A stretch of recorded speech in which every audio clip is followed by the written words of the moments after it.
I was in a family of six.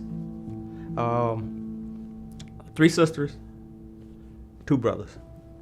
That was it. I was the oldest son.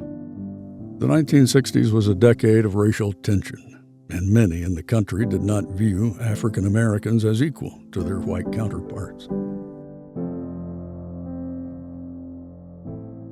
After the American Civil War, many states, mostly southern states, adapted segregation as a legal precedent where African Americans were placed in a second-class citizenry. As the U.S. Supreme Court case Plessy v. Ferguson in 1896 established, African Americans were separate but equal before the law and therefore created a legal segregation of citizens. And I was born in Florida. My dad family from South Georgia, after he married my mom, they migrated to Florida. That's how everybody ended up down there. But it was, how would I say it? We had a school that was just for blacks. Elementary school, a small county, Hardy County, had one high school. The black kids were bused the 5 miles to the other, to the black high school.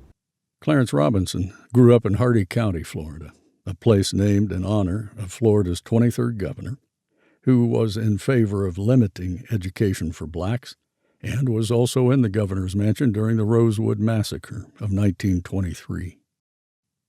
Rosewood was a prosperous African-American community in Levy County that came under attack in January 1923 by a white mob that accused a black man of assaulting a white woman from a nearby town.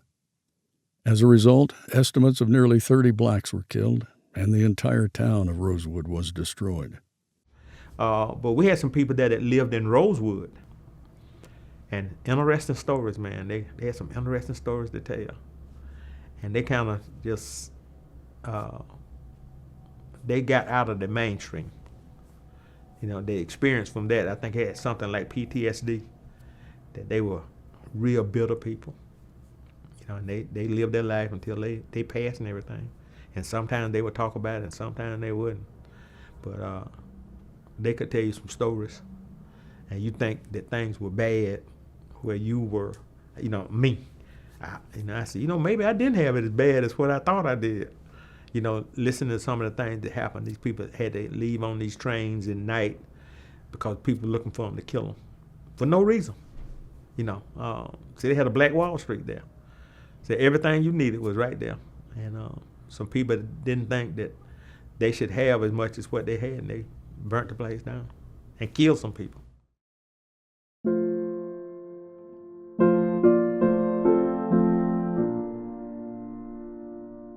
When Robinson was older, he moved to Atlanta, Georgia, and would be drafted into military service. Robinson's immediate squad and the men of Bravo Company Manchus treated Robinson and other black soldiers mostly with respect. But we were a close-knit group. We looked after each other.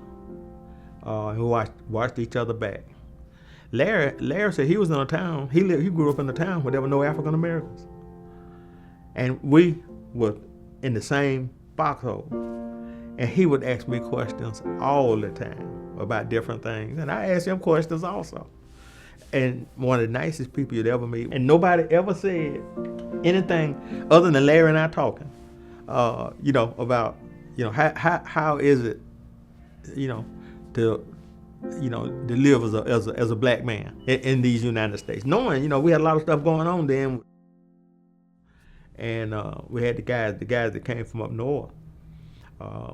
We had been there 2 weeks, a couple of weeks before they served grits. So the guys from the north thought it was cream of wheat. So we didn't say a word to them. And they took the cream of wheat and they put their milk in it, and all the other little stuff they put in it, and just got it stirred up real good. And man, they put it in their mouth and they spit it out. And we just had a ball over that. And they got mad and said, well, why didn't you tell us it wasn't a cream of wheat? So you didn't ask. They stayed away from no grits. No grits. No grits. So you don't have any cream of wheat? I said, no, we don't serve cream of wheat in the South.